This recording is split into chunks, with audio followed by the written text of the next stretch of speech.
What is the 5 fingers say to the face? What? Slap!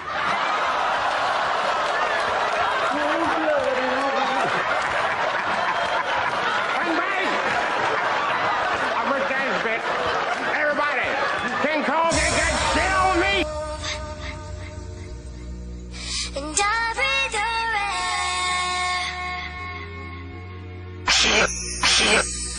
You only can rescue me. This is my prayer.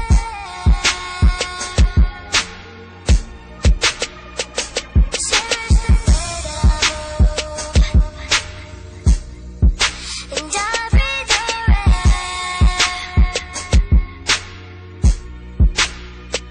You only can rescue me.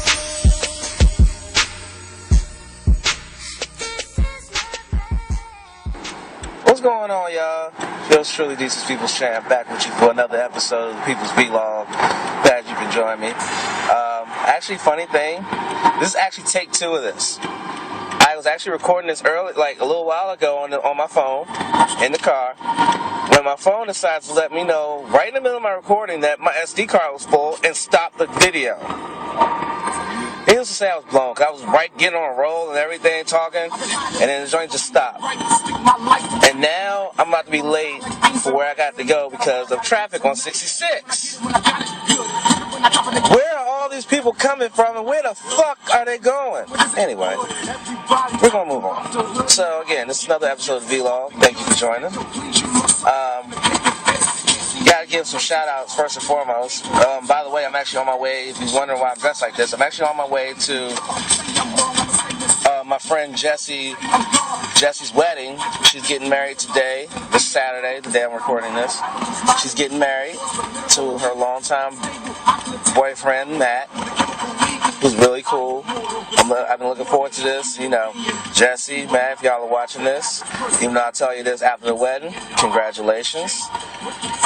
Really happy for both of you, and I wish you both nothing but the best and many blessings. I want to give a couple shout outs first. First off, gotta give a shout out to my homie Suitcase Pimpin', B Quinn. You know, got to see him earlier this last week. He was in town under very sad circumstances. His father passed away. He managed to, come on out and hang out and see some of his old friends, including yours truly. And we hung out, and Suitcase Pimpin', I'm still praying for you, brother. Praying for you and your family. Can't wait till you get back to the area permanently, so we can make moves, Pimpin'. You know what I'm saying? We gotta do what we gotta do. The other shout out goes to the newest member of the Sugar League, Nani. Nani, this past Thursday, invited her friend to come out to E-Dub's show. And Shorty didn't have a ride. I posted on there that I was a maybe to go because all this week I've been dealing with problems over here with my neck and my shoulder. So I said I was a maybe. I was like, let me see how my neck and shoulder reacts to have a heat pad on it. So she commented, her friend, Nani's friend, commented on it. It was like, yo, you think you can give me a ride? Because she saw that I lived in D.C. and she lives in Alexandria. I was like, that's cool, even though I don't really know you, but, I think I'll see. I mean, I got to see how my shoulder and neck feels, So, next thing I know, my neck and my shoulder felt a little, marginally better, marginally fine enough that I was able to, make the trek out, picked her up. We rode out to Eddie's, got to hang out, then on Friday, she hit me up when I was at work. So I was like, what's going on? Then I was like, so, check it. How about, I asked her, I was like, what are you doing Friday night? And she was like, no. I was like, well, how about you want to, go to my favorite watering hole, Bailey's, and hang out? This and the third? She was like, sure. Went scooter up. We had a really nice time, by the way. It was really nice. So, shout out to Nani and shout out to Melissa, her friend, who is really, now a good friend of the people's champ. So anything can happen from that, We'll see what happens. Okay, I want to get into the main topic. I should have did this a lot sooner, but with not really thinking about recording and not trying to record, it kind of escaped me to do it. But I wanted to talk about the fiasco that was the scab refs. Yeah, them damn scab referees, man. And it was proof that these scabs were horrible when, and this guy in his SUV is a dickhead. Yes, I'm talking about you, motherfucker. Anyway, these replacement refs that were in games for like the first 2-3 weeks of the season, man, horrible. And it was even worse when, and everybody remembers this, Monday night, I believe it was week 2, Monday night, Seattle hosting Green Bay. Time's running out, Josh Wilson throws out a Hail Mary. Throws up a Hail Mary. The next thing you know, it is, was it caught? Is it interception? What's the ruling? One ref says touchdown, another one just like blows the whistle and just says, okay, stop play. They go to challenge it, and what happened? The call on the field was a touchdown, and it was confirmed. Man, the internet, the social media was in an uproar, yo. They were all just like, what in the fuck just happened? And Green Bay got royally fucked. Recently, one of the replacement rep that called that game, this week, admitted that the call was wrong. That the call should have been an interception, which would have given Green Bay the victory and all that. But instead, replacement refs called it a touchdown catch, and Seattle wins out by the skin of their ass. It's crazy. It's very crazy. But I gotta say, like I said, the whole thing with the scab referees was just a debacle. It was a debacle. Seriously, debacle. I was so happy when the real refs were reinstated. The real refs were brought back in. And you could see when they came back in, games went a lot faster.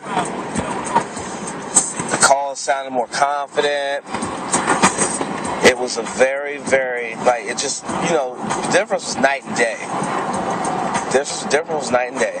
But time will only tell if this will happen again, because it's the likelihood this shit can happen again. I'm hoping it doesn't, because I swear I will rage quit the NFL if the referees get locked out again. Seriously. Alright, we're going to move along now. I'm about to get into some CCL business. If y'all haven't heard or saw it by now, we just got done with our 10th mega event of CCL's history, Supernova 2012, and it was an awesome event. Five championships were on the line in the main card, 6 altogether, with the tag team title match being on the pre-show. By the way, the Freemans did manage to retain in a very unique setup to the match with 2 triple threat matches to determine which representative of which 2 teams will face each other to become the tag team champions.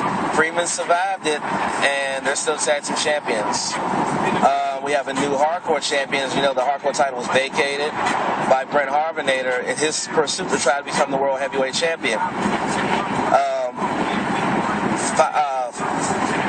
men fought in an extreme elimination fatal four-way match. Mark Austin ended up being the one that won it. And he won it in dominating fashion. So the number one overall draft pick in the 2012 CAW draft in just a couple months is now a champion in the CCL. Believe it.